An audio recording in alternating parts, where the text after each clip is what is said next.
I Good day to you. All right, I welcome you to today's edition on how to start your own business. And today we're looking at how to start your own business successfully on episode 2. And we are going to be looking at how to discover profitable business opportunities because opportunities abound everywhere. And I'll try as much as possible to make this as simple as possible for you to be able to start employing these principles. All right.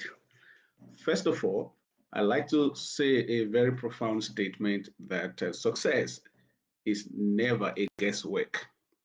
Success is is it's is you working with proven principle to arrive as a predefined destination. Success is never a guesswork. Okay. All right. So if you are going to succeed, you are going to have to understand what you are doing, why you are doing what you are doing, and how to get to where you really desire to get to with your business idea or business concept. Okay. Okay. Having said that, my name is David Longe, and welcome to my channel, live stream with David Longe on how to start your own small business and succeed. I would like to start today by with an example of two interns who went to India for their internship some many years ago.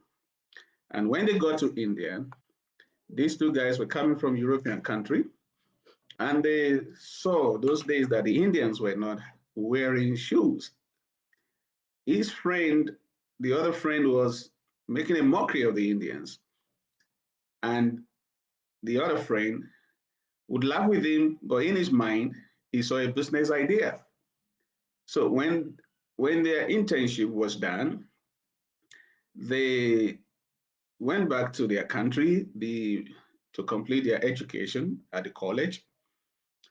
So the one making a mockery forgot about what happened in India, but the business minded guy saw an opportunity to start a shoe company and supply the millions of people in India shoes. So he went back and became a shoemaker. He took a project in shoemaking, completed the project, graduated, and established a shoemaking company and began to supply shoes to Indians. And he made a very, very successful business. So what are we talking about? Opportunities abounds. They are all around us. It's now left to those who can see them and take advantage of them. And that is the whole essence of this broadcast to you. Okay. So eyes that looks are many, but eyes that sees are very few. If only you can just look around you, you realize that you are paying for somebody's maximized opportunities at one time or the other.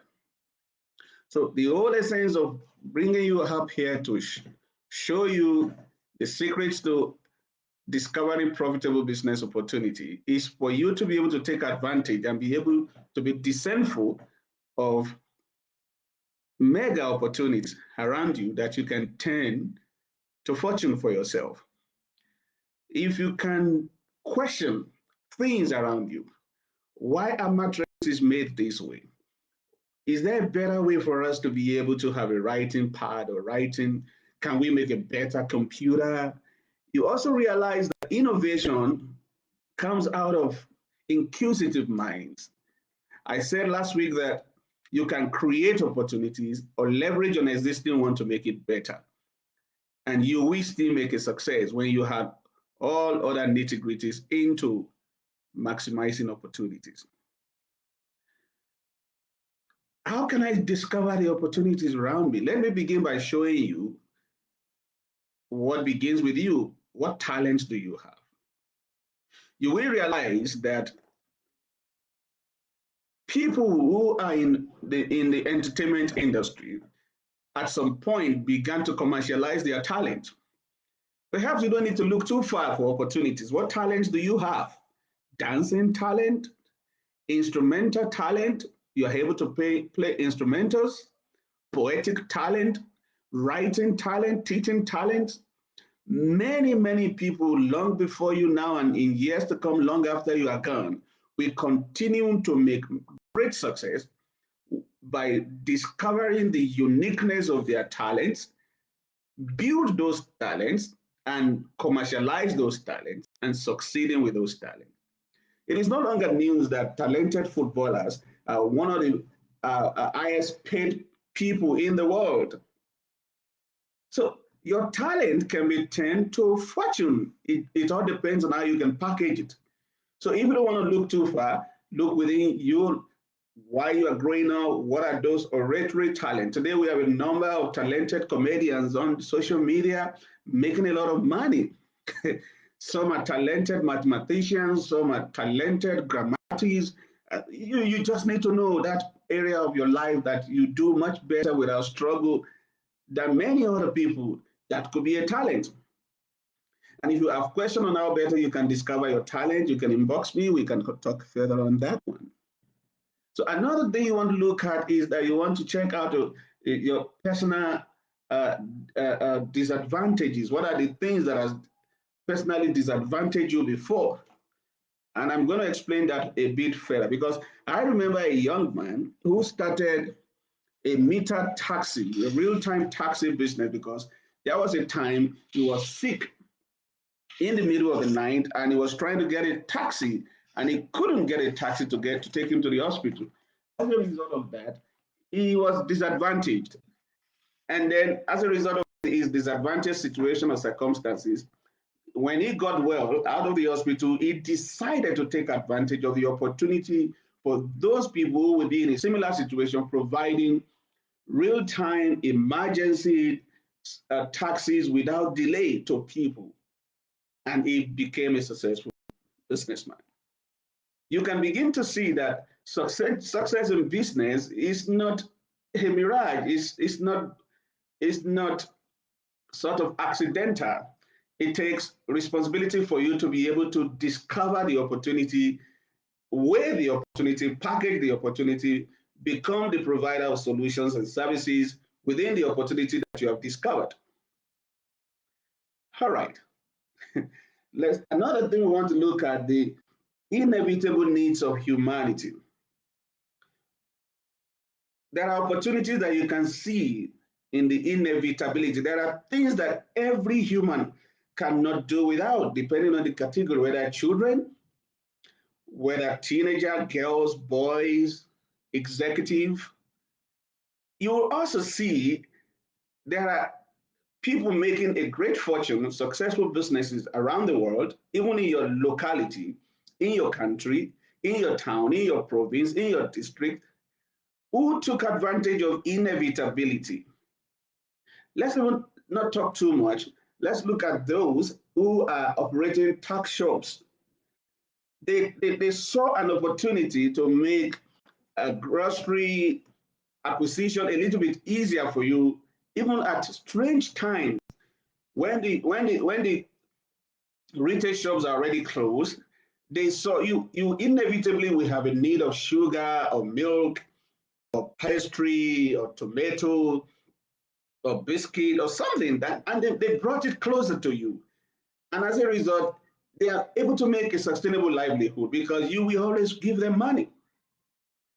And this is extended into car manufacturers, different brand of cars, different cars for different operations. You have the bakkies, you have the 4x4s.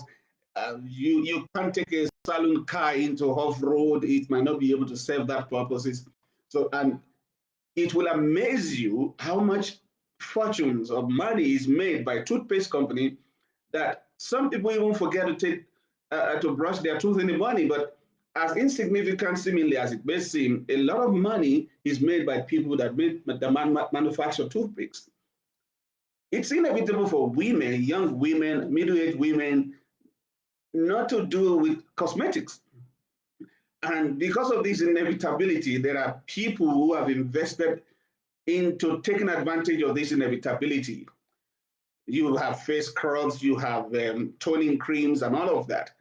So opportunities abound all around us, and when you are able to pitch your tent in a particular niche to teenagers, to men, to executives, they cannot do without it. So if they cannot do without it, they cannot do without giving you money as well.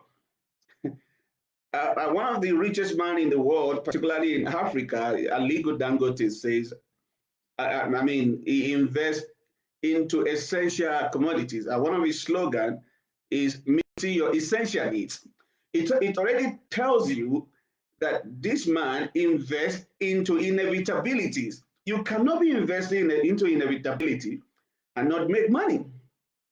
And the next example I'm going to give to you is a bit tricky, but it's the truth.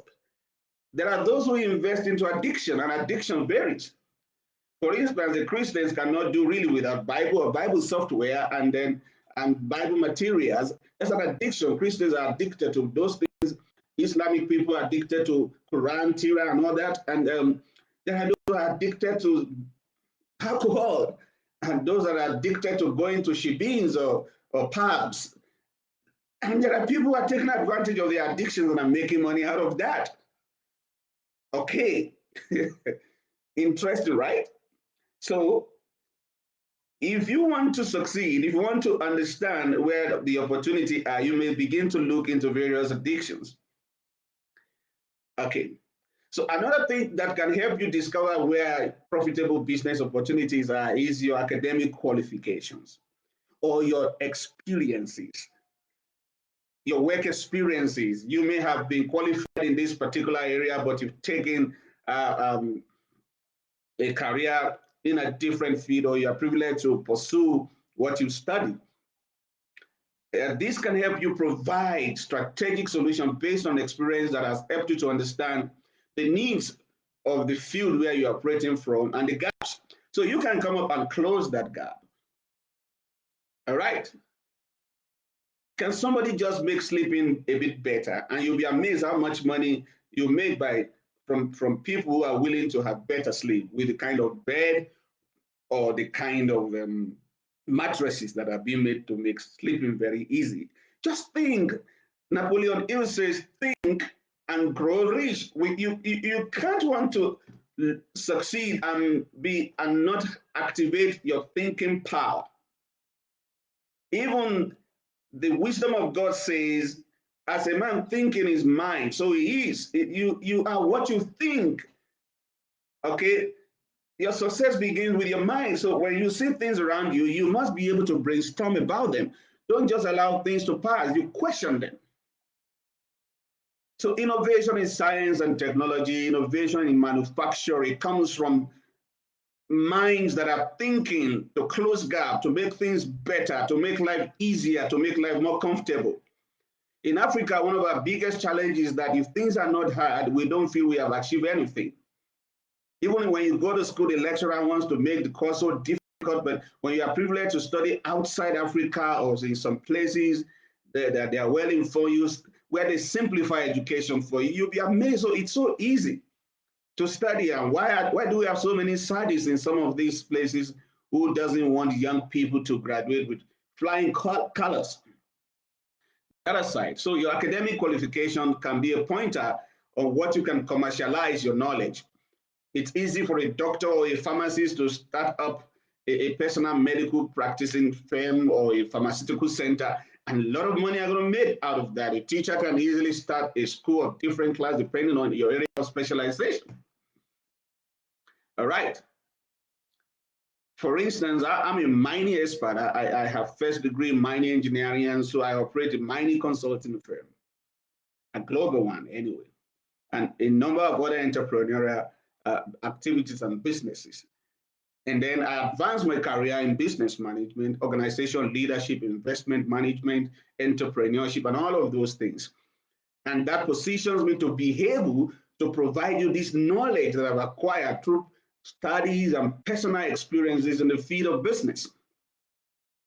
So it's all about you harnessing your academic knowledge. There are a lot of pieces that has been submitted to universities and they're in their archive that can turn the fortune of the student around or the graduate around, but that could have been commercialized. Why don't you see if you can look back into what you submitted? Perhaps it can be your fortune turner. Okay, so what about your hobby? There are some of us we love to doing certain things and we call it a hobby. And the hobby can just be an advantage for you to be able to make money. Some play cricket for hobby and they've gone international and become successful. Some of that people dance for hobby and so they're international dancers today. Your hobby also can be a pointer into business, profitable business opportunity for you. Okay, let me take you to another one. Okay, I mentioned about creating opportunity and improving the existing opportunity and how you can sincerely be asking questions of how can these things be done better? How better can this be done? And you may want to also close certain gap in your in the product that you purchase every day. For instance, you go to the shops or you go to the factory to buy these things and you feel, look, there is more these things can deliver. Why don't you sit around it and work around it? That can be a business, a profitable business opportunity for you to fill in that gap. Okay, I remember those days. Some of the we have what we call extramural classes after school. Some people still want to go to 2 hours classes after school between 4 p.m. and 6 p.m. There are teachers who are offering personal teaching service to close the gap that the secondary school couldn't offer. Yours may not be in school in terms of providing educational knowledge. Yours could be in the medical sectors. Yours could be in the entertainment industry. You could close a gap. Netflix, for instance, saw an opportunity in digital live stream, and today it's making a fortune. And the days of you buying DVDs and CDs are long gone. Those are you trying to fill up certain gaps. Today, the COVID pandemic has created opportunity for digital marketing. And now some people need to start looking at a way of how they can close the gap on online education, even up to, if not primary school level or secondary school level. I know some people are already seeing that opportunity. And the earlier you take advantage of an opportunity that you conceive, the better it is for you, because if you don't take advantage of that opportunity, before you know it, somebody else is already taking advantage of that opportunity. Okay, so you've got to ask yourself some questions while you are trying to dot around profitable business opportunities that are coming to your mind. You need to ask yourself questions on how can this be done better, and you need to ask yourself question, this opportunity I'm looking around me, ask yourself, will I be willing to pay for it? If you are going to be willing to pay for it, then you should ask the next question, are people going to be really willing to pay for it? Because people are going to pay for value, even though it is expensive. Different products and services are made available for different people and different category of people. And so let it not be your first deterrent to determining how to go forward with your perceived profitable business opportunity.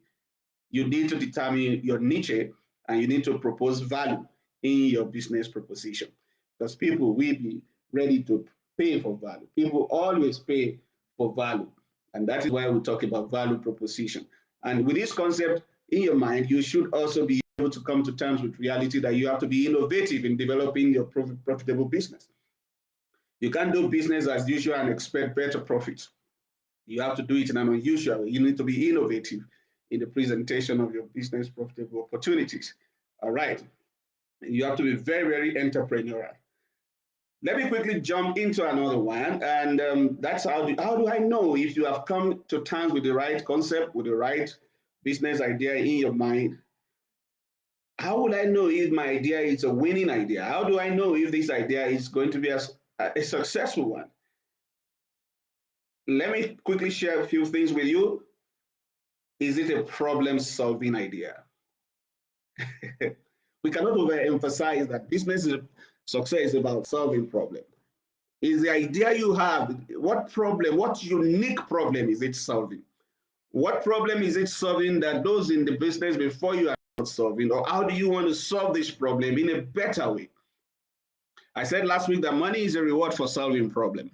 So if you're able to solve this problem uniquely, you will always have money streaming to you. Number two, is this idea a unique idea? Is it unique? Number three, is it an exciting idea? If it's not exciting, don't go for it. Number four, is it a sustainable one? Is it something you are willing to commit your time, your resources, and it's going to be there for a long time? That could be a pointer to you that you are dealing with a very profitable concept in your mind. Number five, are you passionate? Does this thing speaks to you? If you have a business concept that does not speak to your mind, that you're not passionate about, you're not likely to succeed with it. And that's why when you're employing people into your business, you need to employ people that are passionate in particular area of your business, not just people that are looking for survival. All right. The next point is it a sellable idea? I'm going to leave you on this one until same time next week. Every Sunday you can meet me here on this live stream. And if you have any question, I'll be able to tackle them. I look forward to inspiring you the more. You stay blessed and stay successful. If you have any question, you're just inbox away. Thank you.